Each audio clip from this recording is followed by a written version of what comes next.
حميد مجيد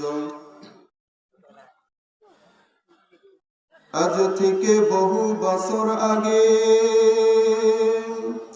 এই দুনিয়ার বুকে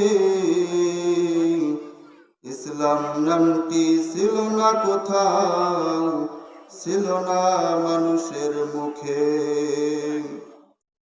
মন্দিরে শুধু বাজিত ঘণ্টা, ছিল না আজান ধ্বনি।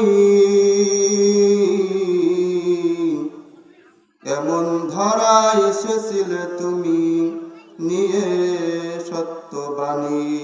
বালাগাল উলা বিকামালিহি কাশাফাত দুজা বিজামালিহি হাসনাতু জামিউ খিসালিহি ইউসাল্লু আলাইহি ওয়া আলিহি।